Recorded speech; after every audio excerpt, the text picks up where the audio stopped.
If you're ever down south, down where peaches and peanuts grow, where skeeters swarm, or in a place where everyone calls you sir or ma'am, you'll probably hear a tale about a greedy man called Bo Reed, who stole the tale of a peculiar such thing.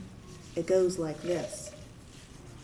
One autumn evening, Bo Reed called his 2 dogs in from the field and retired to his cabin for the night. Bo Reed was a tired old coot and dang near starving, so he fried up some chitlins and sat down for supper. It wasn't long for he noticed a scratching sound that was coming from the chimney. Tripper, quit that scratching, I'm a-trying to eat. Bo Reed looked up, but the dogs were sound asleep at his feet. He started to rise, when all of a sudden something huge and fierce fell plop down out of his chimney. What a peculiar such thing it was. Bo Reed was right scared. He yelped louder than a hound after a hare and cut that thing's tail clean off. The thing howled a merciful sound and fled from the cabin back to its home, wherever that was. Well, seeing as how Bo Reed's supper had been more'n interrupted, he looked down at that tail and decided that it looked right tasty. He fried it up on the stove and ate his fill. Boy, that's the tastiest tail I've ever had. After eating, Bo Reed was spent. He checked the door, patted his 2 dogs, and collapsed on his camp bed. Soon the cabin was filled with peaceful snoring and the sound of crackling fire, until Bo Reed sat bolt upright in his bed, soaked in a cold sweat. Just as he was about to call for his 2 dogs, he heard a most terrifying sound. All I want back from you is what belongs to me. It's my tail you inhaled, now I come back for it. Why would you take from me what does not belong to you? Don't divide or you'll cry, I will have to take it from you. Shake, shake, shake, soon I'll take my Tailypo with me. You'll regret that we met when I am finished with you.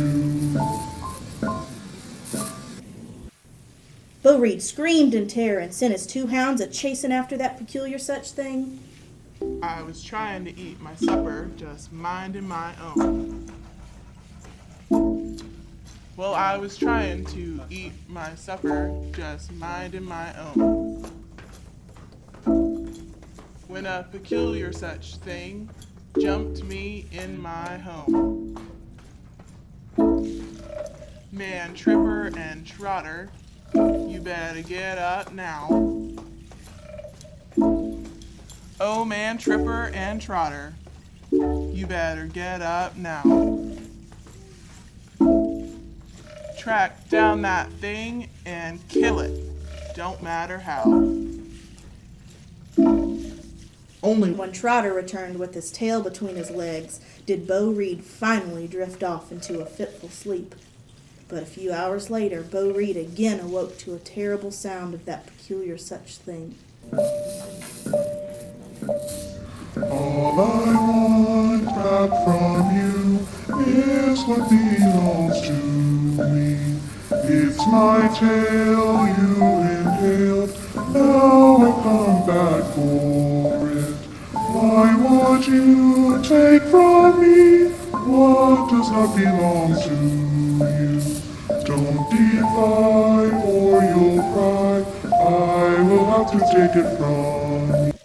Bo Reed, with his heart in his throat, called Trotter after that thing and sent the poor beast into the night. You're alone, old Trotter. Don't know what to do. Oh, you're alone, old Trotter. Don't know what to do. Your pal is gone, and now the killing thing is up to you. After an hour, and no sign of Trotter, Bo Reed was all but consumed with downright fear. Shaken in his bed, Bo Reed pulled the blankets up around his shoulders and wailed. Please, please, whatever you are, have mercy mercy on me. I don't have anything. Just leave me alone. Well, no sooner did Bo Reed finish this final attempt at trying to save himself when that peculiar such thing broke through the cabin door. Its breath was hot with fury, snarling and baring its deadly fangs. All the while the stump of a tail that was left on its hind end whipped back and forth. No, I'm sorry for taking your tail. Don't hurt me, please. But that thing had its mind made up. Lunging for Bo Reed, it knocked over the table and splintered the chairs. It grabbed onto Bo Reed's ankle and drew him high up into the air. It shook and shook and shook. Bo Reed writhed in pain and made a terrible sound. That peculiar such thing shook Bo Reed over and over until its tail was forced back up out of his throat. Bo Reed coughed, sputtered, and hung limp. That thing let out a low growl, took its tail, and disappeared into the night. Poor Bo Reed was left down on the floor where he stayed, colder and deader than a midnight in December.